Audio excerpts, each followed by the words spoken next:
तनिक भी लज्जा नहीं आई। अगर राम और कृष्ण काल्पनिक हैं तो अयोध्या और चित्रकूट क्या है, श्रृंगवेरपुर क्या है, मथुरा वृंदावन क्या है, बलदेव गोवर्धन क्या है, बरसाना क्या है, पंचवटी क्या है। हमारे प्रभु को काल्पनिक बोलने वाले लोग किस मुंह से आज अयोध्या में आस्था की बात कर रहे हैं, किस मुंह से कर रहे हैं। राम भक्तों पर गोली और लाठी चलाने वाले लोग किस मुंह से आस्था की बात अयोध्या के बारे में कह रहे हैं। एक राम भक्त कहे, एक चित्रकूट वासी कहे, उसका स्वागत होना चाहिए, क्योंकि चित्रकूट ने तो भगवान राम को लगभग 12 वर्ष तक अपने यहां आमंत्रित किया था, रहने के लिए अवसर दिया था, उनके साथ यहां पर एक सहोदर भाई जैसा व्यवहार किया था। चित्रकूट मान सकते हैं, देश का राम भक्त कहे तो कोई दिक्कत नहीं, लेकिन आज अयोध्या में आस्था के नाम पर अयोध्या को बदनाम करने, राम की विरासत को बदनाम करने की साजिश और एक ठेका लगता है समाजवादी पार्टी और कांग्रेस ने ले लिया। आपने देखा होगा लगभग 150 लोग अयोध्या में जो मंदिर में चढ़ावा आता है उसकी काउंटिंग में है। ट्रस्ट ने एक सिफारिश की कि हमें ये जानकारी मिली कि चढ़ावे में जो पैसा आता है इसके नाम पर कुछ चोरी हो रही है, इसके लिए एक उच्च स्तरीय एसआईटी गठित करनी चाहिए, राज्य सरकार से अनुरोध किया। हमने श्री राम जन्मभूमि तीर्थ क्षेत्र न्यास की सिफारिश को स्वीकार किया और एक उच्च स्तरीय कमेटी एसआईटी के रूप में स्पेशल इन्वेस्टिगेशन टीम गठित की और जांच दल जांच किया और जो प्रमाण मिले केवल 6 लोग इसमें चोरी करते हुए पाए गए, कुल 6 लोग। 2 लोग उसमें साजिश का पार्ट थे, यानी कुल 8 लोग। एसआईटी ने अपनी सिफारिश ट्रस्ट को भेज दी, ट्रस्ट ने उसके अनुसार एफआईआर दर्ज करवाई, कार्रवाई हो गई।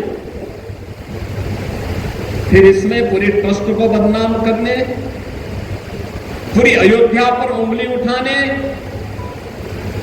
प्रभु श्री राम की विरासत को अपमानित करने का औचित्य कहां से होता था।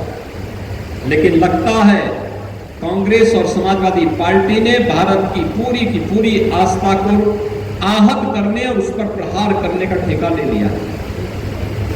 हर राम भक्त को, हर भारत के आस्थावान नागरिक को इसके प्रति सचेत होना होगा। ये वे लोग हैं जब इनको मौका मिला था तब यही समाजवादी पार्टी आज जो काम हम यहां पर मंदाकिनी नदी के तट को सुंदरीकरण करने में खर्च करते हैं, चित्रकूट के पवित्र स्थलों के सुंदरीकरण में पैसा खर्च करते हैं, राजापुर और वाल्मीकि लालापुर में महर्षि वाल्मीकि और संत तुलसीदास जी के जन्मभूमि के सुंदरीकरण में जो पैसा खर्च करते हैं, यही पैसा तो समाजवादी पार्टी कब्रिस्तान के बाउंड्री वाल के नाम पे खर्च कर देती थी। यानी पैसा आपका, टैक्स आपका, और आप ही की जमीन को कब्रिस्तान के नाम पे दर्ज करवा करके बाउंड्री के नाम पर कब्जा करवाने का काम समाजवादी पार्टी करवाती थी। आप याद करिए, वक्फ के नाम पर, वक्फ के नाम पर हजारों एकड़ लैंड कब्जा कर दी गई, सरकारी लैंड भी, गरीबों की लैंड भी, धार्मिक स्थलों की लैंड भी, और कब्जा कराने वाले कोई और नहीं थे, ये कांग्रेसी थे या समाजवादी थे। जब वक्फ का कानून बना और उसका वेरिफिकेशन की कार्रवाई हुई तो उसके खिलाफ कांग्रेस और समाजवादी पार्टी खड़े हो गए। यानी वक्फ के नाम पे हजारों एकड़ लैंड बेच भी दी गई, वारा नारा किया गया। ये सीधे सीधे डकैती थी। इसके नाम पर एक भी बार समाजवादी पार्टी नहीं बोली, एक भी बार कांग्रेस नहीं बोली, बल्कि जब मोदी जी ने इसके खिलाफ कानून बनाया, उस लूट के खिलाफ कानून बनाया, तो इन लोगों ने आंदोलन किया। बहनों और भाइयों, इनका दोहरा चरित्र आज आप देख सकते हैं, और इस चरित्र को देख करके गिरगिट शर्मा रहा होगा, कह रहा होगा देखो एक नई प्रजाति कहां से पैदा हो गई है कांग्रेस और समाजवादी पार्टी के नाम पे, जो तुरंत रंग बदलती है। दोहरा आचरण इनका है। ये दोहरा चरित्र भारत की राजनीति को ही अविश्वसनीय बना रहा है। बहनों और भाइयों, आज आप सबको इन सभी षड्यंत्रों से सतर्क और सावधान होना होगा। ये लोग किसी का सम्मान नहीं करते, बाबा साहब भीमराव अंबेडकर का सम्मान नहीं करते। बाबा साहब भीमराव अंबेडकर के नाम पर कन्नौज में मेडिकल कॉलेज का निर्माण हुआ था, समाजवादी पार्टी ने बाबा साहब भीमराव अंबेडकर का नाम हटा दिया। याद करिए, महर्षि वाल्मीकि का आश्रम इसी लालापुर में है। समाजवादी पार्टी के गुंडे वहां कब्जा करने पहुंच गए थे, और तो हमारी सरकार आ गई तो इनको सबको दिन में ही तारा दिखने लगा था, भाग गए सब, नहीं तो लोग कब्जा कर देते वहां।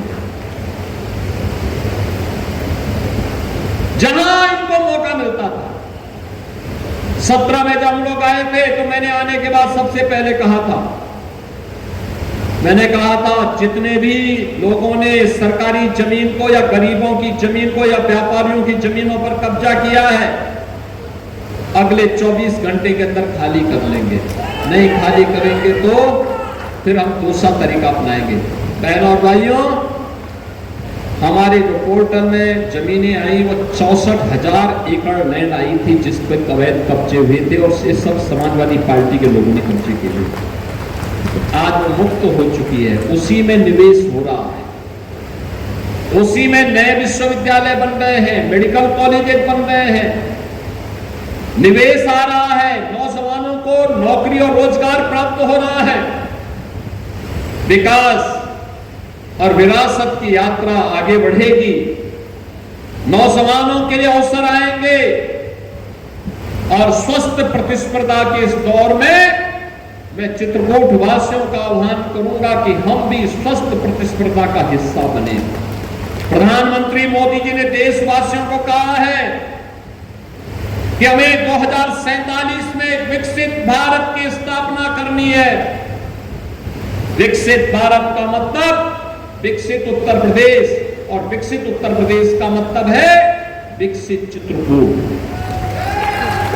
विकसित चित्रकूट की परिकल्पना को साकार करने के लिए यहां की आध्यात्मिक विरासत को संजोए रखते हुए, यहां की सांस्कृतिक विरासत को संरक्षित करते हुए